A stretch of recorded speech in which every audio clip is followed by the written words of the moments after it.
Ici Martin des Distributions Payeur. Cette semaine, on va vous présenter des tracteurs à gazon, différents modèles, différents styles. On va les mettre en application dans un terrain qui est en pente pour voir la traction, ceux qui ont la traction d'avant, de reculons, de côté. C'est une journée parfaite pour faire ça. Il pleut, le sol est mouillé, le gazon il est trempe, on n'a pas tondu. Fait que les machines vont être dans des conditions un peu plus extrêmes. On va aller pousser la limite de la traction des machines. C'est souvent demandé par les clients, c'est quoi la traction qu'on a, es-tu bonne, es-tu pas bonne, d'avant, de côté, du reculon? Mais là, on va le faire aujourd'hui. On a 4 machines aujourd'hui. On a le Grasshopper qu'on a vendu pendant des années. C'est un frontal qu'on peut enlever la tondeuse, qu'on peut mettre un accessoire avec une roue en arrière, fait qu'on a un 3 roues. On a le Cobb Cadet, une machine qu'on a pris en échange. C'est un frontal, mais la tondeuse est plus en dessous de nos pieds. On a le Kieti, un ZXR, puis on a un debout qu'on appelle un stand-on, debout, un 48 pouces. Le premier exercice qu'on va faire, on va partir une machine, on va descendre la côte, on va essayer de remonter. Comme dans celle-là, celle-là elle ne montera pas. On le sait déjà, elle ne montera pas d'avant. Une machine comme ça, la traction va être du reculon, elle ne sera pas d'avant. Je vais essayer pareil d'avant, je vais vous le montrer. Après ça, je vais me tourner de côté, je vais monter du reculon. Après ça, on va descendre la côte, puis on va essayer de descendre, puis tourner vers la gauche pour aller dans le côté. Et au bout, on va remonter par en haut, montrer lesquels qui ont le plus de traction. On commence à l'instant.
continue notre explication. Vous avez vu les 4 machines. Si on commence par la première, le Grasshopper, c'est une machine que beaucoup de traction du reculon, pas d'avant, à cause que la tondeuse où qu'elle est placée, ça m'empêche de monter. Mais du reculon, c'est là qu'il y a la meilleure traction. Fait que si je ne suis pas sûr où que je vais d'avant, je sors du reculon. De côté, non plus, c'était pas la meilleure. Si je vais avec le Cub Cadet ou ceux qui ont acheté chez nous des Big Dog, des Blackjack, des Stout, ça va ressembler à ça, ce Cub Cadet-là. Même chose, du reculon, lui, c'est le contraire. Là, on s'en va le contraire. Du reculon, lui, ça a 0 traction.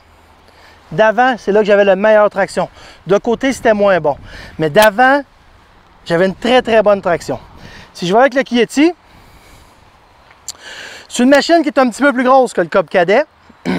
C'est voulu aussi pour notre démonstration. On est chaussé plus gros, le diamètre est plus grand, puis on est plus pesant un peu. Mais c'est la même chose. Du reculon, j'ai pas de traction, c'est d'avant que j'ai de la traction. J'ai une très bonne traction d'avant. De côté, vu que j'ai un pneu qui est plus grand, j'ai une meilleure traction de côté que le Cub. Mais ça reste que c'est d'avant que j'ai la meilleure traction. Si je m'en vais vers le debout, le stand-on, lui, c'est la machine un petit peu plus versatile à cause que je peux marcher en arrière puis je peux embarquer dessus. Mais c'est la même chose. Reculons, j'avais pas de traction.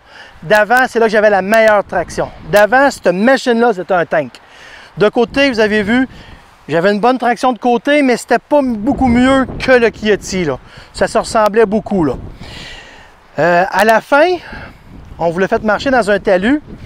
L'avantage de cette machine-là, c'est ça qui est le fun, c'est si jamais le devant il est trop léger, on débarque, on marche en arrière, on monte notre talus ou on descend notre talus, on clenche la palette puis on rembarque dessus. C'est l'avantage du stand-on.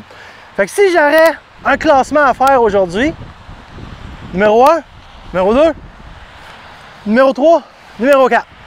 Vous avez des questions, des commentaires, je vous invite à communiquer avec une de nos 5 succursales. Merci!